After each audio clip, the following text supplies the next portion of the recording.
Il est digne d'honneur, notre roi. Il est verset 1. merveilleux. Il se sert de nos insuffisances, de nos imperfections. Nous accorder la grâce. Chapitre 7, verset 1. Nos vies d'échecs. Élisée dit, Des vies de témoignages. écoutez la parole de l'Éternel. Qui sont en Dieu. Ainsi parle Relève l'Éternel. ceux qui sont affamés. Demain, Donne encore un espoir. à Un 7 élan heures, nouveau. on aura une mesure de fleurs de farine pour un cycle, et 2 mesures d'orge pour un cycle, Tout ce qu'il faut. à la porte de Samarie. Que notre joie L'officier sur la main duquel s'appuyait le roi répondit à l'homme de Dieu, soit parfaite. quand l'Éternel ferait des fenêtres au ciel, pareille chose arriverait-elle? Pareille chose arriverait-elle? Élisée lui dit, Élisée lui dit, tu le verras de tes yeux, mais tu n'en mangeras point. Vous moi tout dans la vie, papa. Les gouvernements qui les la zone de la côte. La côte bien la côte na bise côte papa. Côte na yo. Ate sali une semaine aux yeux expérience. Pour Pierre atamura kaka atamura ki. Les atamura ki une semaine. Moi as expérience. Bato mususu nzamba ko élever bango po ba pesa biso occasion ko sala expérience. Ah, on a le dit, ainsi parlait l'Éternel. Olinginga malam. Olinginga te mitalio. Ogoye banasima qu'il y avait un prophète. Au sein de la camarade depuis 1994. Tisiko ya zolo takaga liboza degedi. Oza envoûté. Pour la zone de vérité. Là ça la jeté. Ngakutalika mutu nyuso to nzamba ko élever na kozala côté na pour na aider zanzamba po yoso sala ndoto bale bebe ngoni ndoto bale Baba ndoto baba ndoto baba e ko kisamate voilà là donc ça wala boy tiens le maman le bien zan comme nene très profond voilà c'est pourquoi je suis venu. J'ai changé. J'ai changé quoi? Il fallait qu'on puisse donner des affiches aujourd'hui. J'abandonne toutes choses maintenant. À partir de demain. Je vous abandonne. Même vous, je vous abandonne.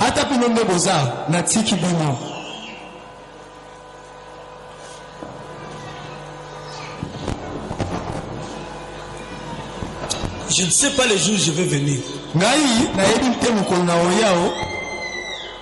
Je dois me mettre d'accord avec Dieu pour les 30 ans qui viennent. Mon ministère. Je vis encore d'autres défis.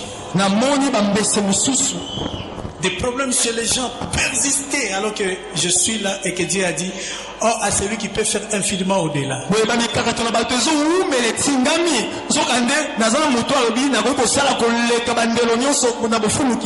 Il m'a dit ce que maman Colette avait dit ici.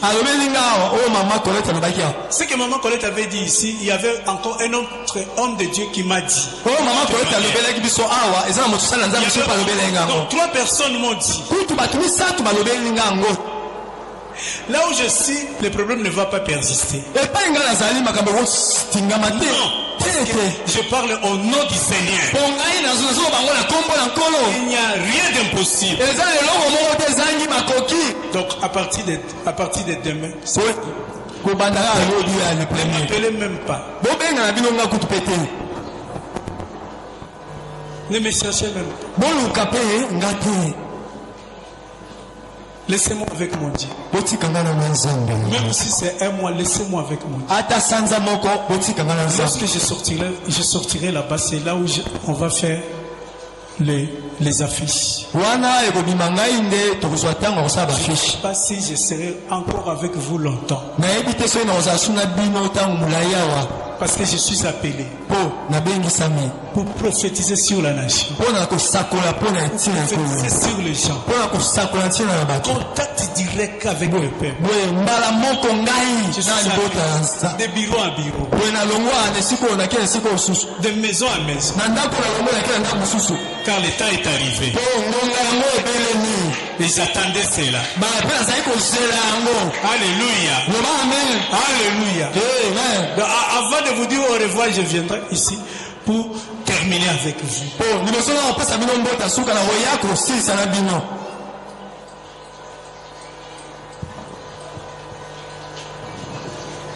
Parce que ça va le bisou quand atikali awa, les pamboli n'angé kozala boy. Ceux là comme qui ont des contacts directs avec le peuple, les pamboli n'angé ça année. Ceux là atikali kaka awa, ceux là atikali kaka awa. Tu n'as pas maman Véro à Abeli Koshoko. Yo bara moi c'est Azam Abela Koshoko. Moi c'est la onction pe nangoya. Maman ce qui net nzamba pambolio. Oeli prophète $500. Ozo ko encourager makasi. Na so maman quoi. Ozo ko encourager makasi. Oeli na dim na yo 500. Ozo ko encourager makasi. Il va bien temps aux yeux à 10 000 à $500. Aux yeux à 10 000 à $1,000. Il va qu'ils aient un grand encouragement. Parce que, n'a pas tout le sous $1,000 on a 10 mais va payer ça raté. Mais yo pèse. Tout n'a pas de n'importe n'a cinéma. Bâtiment en église, parce que $100,000. Oui, bien, comment tu habites? Après ça, ta dignité. Oui, bien. Mais na umeli na prière. Si manzamba eko tinda ngakaka. Naloba makamususu. Pe eko kisa. $50,000 na va dossier. $50,000 pe na ibisi bien na vie. Le Seigneur va donner. Mais atika lope sa dîme. Si qu'on a vu sa maman mon corps. Ce qui yo nengo zoya na $500 wana opesi musakoli. Koza ko encourager makasi. Comment de bana basani yanza musubatanga te po ba o alobakana ofrane te ba ofrane ndenge ba pesa kae moya otangisa menga na tangisa bana ngai ifana kumsa nzambe na otana bandaka minene te na ba voyage ba poto États-Unis te mais na otangisa bana ngai na za la vision ke bana ngaba ko matina université est-ce que soyo comme David atangite ko azangi Minerva Ariel a tangité pour Azangi Minerva.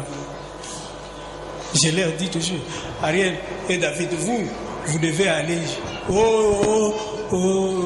Moli Moueta la Kamara classe tété, et à rappeler ma classe. Vous devez aller jusqu'au bout et au-delà. Un instant comme ceci. Il faut botter. N'est-ce pas papa, maman, bazar moi. Il faut botter.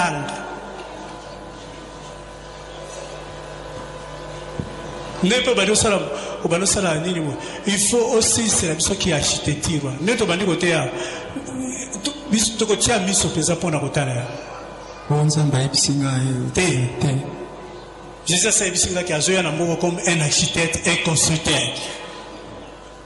D'où architecte bakozara musuti avec na mikolozoya architecte ngala zubi solo la prophète architecte bakozombongo ebele na mboka ba visionnaire nde ba mona kama kambwa liboso batwaza ko boya kotanga journaliste babika RTNC siko bokozo a place mais siko ba télévision comme ebele ba télévision comme ebele visionnaire a mona kama kambwa avant alors et là, comme on a fait un peu de lobby, on a zongi après prédication de Yokia. Ezali, bingambe na molimo 0 heure balalate.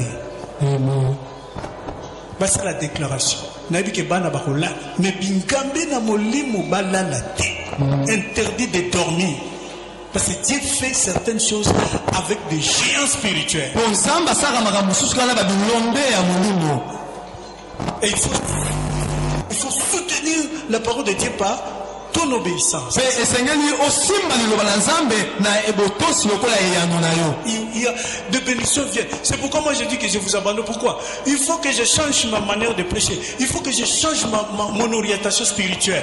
Il faut que je change mon intelligence.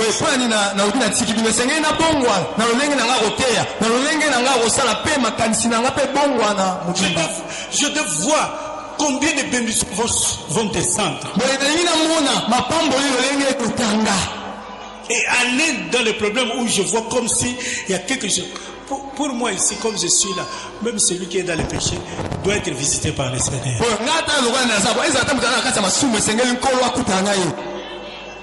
Surtout bateau bazar péché. Non. Comme n'attend péché qu'on bloqué parce que Laura Bodera a Zana Lola et tu résoudre ma communion surtout. Amen. Moi la morazagi azaro vivre na mobile yana ti abeli ti malade on est aussi là. Ti nzamba ko révéler le viki moni malade aussi aussi ate. Otambola ki Tant qu'il y a un salaire qui est commencé à intérim en bas. Il y a quelqu'un qui est au ciel qui voit ça. Guérison. Soyez à la beauté. Regardez la maladie. Salam. Salam. Voilà, je vous ai pris au-delà. C'était pour vous mettre au pas.